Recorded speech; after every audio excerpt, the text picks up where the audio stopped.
So we started our journey at Hyderabad, next Maharashtra, next Madhya Pradesh, next UP నుంచి మేము డైరెక్ట్గా ఆగ్రా వచ్చేసాం. ఎందుకంటే అక్కడ ఆగ్రా తాజ్మహల్, కుతుబ్ మినార్ అక్కడ అవి విజిట్ చేసాం. బట్ తాజ్మహల్కి వెళ్ళాలంటే ఫ్రైడే వెళ్ళకండి, ఎందుకంటే ఫ్రైడే తాజ్మహల్ క్లోజ్ ఉంది. అండ్ ఇంకో విషయం ఏంటంటే ఆగ్రాలో లెదర్ ఫ్యాక్టరీ అని చెప్పేసి, ఫ్యాక్టరీ అవుట్లెట్స్ అని చెప్పేసి కొన్ని షాప్స్ ఉన్నాయన్నమాట. అవి అస్సలు వర్త్ కావు. అన్నీ ఓకే ఉన్నాయి, బట్ ఒక్కటి క్వాలిటీ ప్రోడక్ట్ కాదు, ఒకటి ఒరిజినల్ కాదు. వాళ్ళు ఏమంటారంటే గవర్నమెంట్ నుంచి ఉంది అని అంటారు. But be careful. Next Agra నుంచి మేము డైరెక్ట్ షిమ్లా వెళ్ళిపోయాం. షిమ్లాలో మెయిన్గా కొన్ని ప్లేసెస్ విజిట్ చేసామన్నమాట. అందులో ఫస్ట్ వన్ మేము విజిట్ చేసింది రాష్ట్రపతి భవన్. మన రాష్ట్రపతి భవన్స్ అనేవి 5 ఉన్నాయి టోటల్ ఇండియాలో. ఫస్ట్ వన్ వచ్చేసి షిమ్లా, న్యూఢిల్లీ అండ్ హైదరాబాద్. ఇంకా 2 ఉన్నాయి, but I don't know. But షిమ్లాలో అయితే ఒకటి విజిట్ చేసాం. నెక్స్ట్ యాపిల్ గార్డెన్ నుంచి కుర్ఫీ అనేది ఏంటంటే అడ్వెంచరస్ పార్క్ అనమాట. అందులో అన్ని అడ్వెంచర్స్ ఉంటాయి. మనం అక్కడ అడ్వెంచర్స్ చేయడానికి వెళ్ళొచ్చు, లైక్ బంజీ జంప్ కానీ, జిప్ లైన్ కానీ, కేబుల్ కార్ కానీ అలాంటివి. నెక్స్ట్ మేము విజిట్ చేసింది మాల్ రోడ్ అనేది షాపింగ్ కాంప్లెక్సెస్. ఇంకా అన్నీ మనకు కావాల్సిన షాపింగ్ మాత్రం డెఫినెట్గా దొరుకుతాయి, బట్ ప్రైజెస్ కొంచెం expensive. But you can try. Next మేము వెళ్ళింది green valley is nothing but వ్యాలీలో మొత్తం ఫుల్ ఆఫ్ ట్రీస్ అనమాట. అది గ్రీన్ వ్యాలీ. అయితే గ్రీన్ వ్యాలీ ఒక రేడియస్ లోపలికి, చాలా లోపలికి ఉంటుంది అనమాట. అక్కడ మొత్తం ట్రీస్, ఎక్కడ చూసినా ట్రీసే, మీకు ఎలాంటి వేరే ఏం కనిపించదు. సో ఫుల్ గ్రీన్ కాబట్టి అది గ్రీన్ వ్యాలీ విజిట్ చేసాం. నెక్స్ట్ అక్కడ నుంచి మేము డైరెక్ట్ కుల్లు వెళ్ళిపోయాం. లైక్ కుల్లులో అడ్వెంచరస్ ఎక్కువ ఉన్నాయి. మెయిన్గా అయితే river raft and paragliding. River raft, paragliding కొంచెం expensive, but we can bargain there. So river rafting అనేది బెస్ట్ ఎక్స్పీరియన్స్ అనమాట.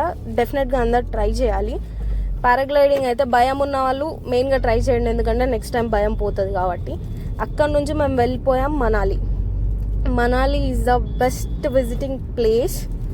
ఎలా అంటే మనాలిలో ప్రతి ఒక్కటి ఎంత ప్యూర్ ఉందంటే, ఎయిర్ అయితే మరీ ప్యూర్గా ఉంది, మరి పొల్యూషన్ లేదు, ఏం లేదు. బట్ రోడ్స్ అయితే చాలా డేంజర్గా ఉన్నాయి. డ్రైవింగ్ పర్ఫెక్ట్ ఉన్న వాళ్ళైతే స్పీడ్గా వెళ్ళొచ్చు, లేదంటే చూసుకొని వెళ్ళండి. నెక్స్ట్ మనాలిలో కూడా మాల్ రోడ్ అనేది కామన్ అనమాట. ఎక్కడ పోయినా షాపింగ్ కాంప్లెక్సెస్ ఉంటాయి. అక్కడ కూడా expensive, but we can try, అంతే. నెక్స్ట్ అక్కడ నుంచి నెక్స్ట్ మేము వెళ్ళింది హిడింబాదేవి టెంపుల్. హిడింబాదేవి ఎవరు అంటే ఘటోత్కచుని వాళ్ళ మదర్. అక్కడ వెళ్ళి ఆ టెంపుల్ దర్శనం చేసుకున్నాం. నెక్స్ట్ అక్కడ నుంచి అటల్ టన్నల్. మీకు అందరికీ తెలిసే ఉంటుంది, Atal tunnel is a precious to India. అది ప్రైడ్ మూమెంట్ ఇండియాకి. అటల్ టన్నల్ రేడియస్ వచ్చేసి 9 కిలోమీటర్స్ ఉంది. మొత్తం స్పీడ్ లిమిట్తో 9 కిలోమీటర్స్ ఒక కొండ లోపల నుంచి, టన్నల్ లోపల నుంచి వెళ్తుంటే ఆ ఎక్స్పీరియన్స్ వేరే లెవెల్ అసలుకి. నెక్స్ట్ రుతంగ్ పాస్ అనేది ఒక వ్యూ పాయింట్. అక్కడ స్నోఫాల్ ఎక్కువ ఉందన్నమాట, చాలా ఎక్కువ ఉంది. అక్కడి వరకు మాత్రమే అలో చేస్తున్నారు అటల్ టన్నల్ నుంచి. నెక్స్ట్ అక్కడ నుంచి వచ్చింది సోలాంగ్ వ్యాలీలో మనాలిలో అడ్వెంచరస్ పార్క్ అనమాట అది. అక్కడ కేబుల్ కార్ ఉంటాయి, బంజీ జంపింగ్ ఉంటుంది, నెక్స్ట్ స్వింగ్స్ ఉన్నాయి, హై స్వింగ్స్ ఉన్నాయి, పారాగ్లైడింగ్ ఉంది. మనాలిలో అడ్వెంచర్స్ చేయాలంటే సోలాంగ్ వ్యాలీ నుంచే చేయాల్సి వస్తుంది. మెయిన్ థింగ్ ఏంటంటే అక్కడ మ్యాగీ తిన్నా 150, బ్రెడ్ ఆమ్లెట్ తిన్నా 150, ఏది తిన్నా 150. మనం ఇక్కడ మ్యాగీ వచ్చేసి 10 రూపీస్ ప్యాకెట్కి తీసేసుకుంటాం, బట్ అక్కడ ఎగ్ మ్యాగీ చేస్తే 150 రూపీస్. నెక్స్ట్ అక్కడ నుంచి మళ్ళీ బ్యాక్ వెళ్ళిపోయి అటల్ టన్నల్ నుంచి కీలాంగ్ అనే ఒక విలేజ్ని క్రాస్ చేసుకొని, కీలాంగ్ నుంచి మేము డైరెక్ట్ వెళ్ళిపోయింది ఎక్కడికి అంటే దార్చా విలేజ్. ఏంటి అంటే last village of Himachal Pradesh. And అక్కడ ఎంత మంచి నేచర్ ఉందంటే ప్యూర్ ఎయిర్ అనమాట. మీరు అక్కడ ఉన్న వాళ్ళకి ఏజే కనిపించదు అసలుకి. దార్చా విలేజ్లో స్టేస్ ఉన్నాయి, హోమ్ స్టేస్ ఉన్నాయి, మరీ కంఫర్టబుల్గా ఉన్నాయి, అక్కడ ఉండొచ్చు మీరు. సో నెక్స్ట్ దార్చా నుంచి డైరెక్ట్ మేము వెళ్ళింది స్నో పాయింట్కి. అక్కడ నుంచి మన వెహికల్స్ అలో ఉండవు అనమాట. 2x4 అలో లేదు, ఓన్లీ 4x4 అయితేనే అలో ఉంటుంది. మనం 2x4లో వెళ్ళినా అక్కడ 4x4 మాట్లాడుకోవాలి. అక్కడ నుంచి 4x4 తీసుకొని మేము శుంకులా టాప్కి వెళ్ళిపోయాం.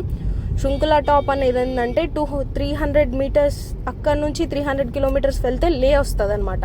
Full of snow point. అది స్నో పాయింటే, రోడ్ పైన స్నో, ఎక్కడ చూసినా స్నోనే, మీకు ఎక్కడ చూసినా స్నోనే కనిపిస్తుంది. ఆ పాయింట్ దగ్గర స్నో స్కేటింగ్ కూడా అలా ఉంది. ఇఫ్ ఇంట్రెస్టెడ్ యూ కెన్ చేయొచ్చు. సో మేము అది చెక్ చేసుకొని నెక్స్ట్ వచ్చి న్యూ ఢిల్లీకి రిటర్న్ అయిపోయాం. ఎందుకంటే మేము వెళ్ళే దారిలో ఆగ్రా నుంచి వెళ్ళిపోయాం కాబట్టి న్యూ ఢిల్లీ వెళ్ళలేదు. సో మేము రిటర్న్లో న్యూ ఢిల్లీ వచ్చేసాం. న్యూ ఢిల్లీ వచ్చి అక్కడ స్టే చేసి తర్వాత అక్కడ ఏమేమి ప్లేసెస్ కవర్ చేసామంటే, నార్మల్గా న్యూ ఢిల్లీ అంటే తెలిసిందే కదా, క్యాపిటల్ ఆఫ్ ఇండియా. అక్కడ నుంచి రెడ్ ఫోర్ట్ వెళ్ళాం. రెడ్ ఫోర్ట్ నుంచి India gate, and India gate నుంచి మెయిన్గా లోటస్ టెంపుల్ విజిట్ చేయాలి. బట్ మాకు టైం సరిపోక లోటస్ టెంపుల్ స్టాప్ చేసామన్నమాట. But it's okay. Red fort అయితే చాలా పెద్ద ఉంది. అక్కడ ఎంట్రీ టికెట్ వచ్చేసి 80 రూపీస్ అంట. 80 రూపీస్లో మనం మొత్తం తిరగాలి. ఎవరికైనా తిరిగే ఓపిక ఉందంటే రెడ్ ఫోర్ట్ వెళ్ళండి. But it's okay. హిస్టరీ వైజ్గా అయితే అది చాలా బాగుంది. నెక్స్ట్ ఇండియా గేట్ మీ అందరికి తెలిసిందే. దాని తర్వాత న్యూ ఢిల్లీ స్పెషల్ ఏంటంటే సరోజినీ మార్కెట్. ప్రతి ఒక్క లేడీస్ చెప్పేది ఏంటంటే Sarojini market, Sarojini market, Sarojini market. Sarojini market is a very cheap. మేము వెళ్ళిన ప్లేసెస్లో చీప్ మార్కెట్ అంటే అదొక్కటే. ప్రతి ఒక్క ఐటము దొరుకుతుంది, ప్రతి ఒక్క క్లాతింగ్ దొరుకుతుంది, branding with cheap prices, high quality.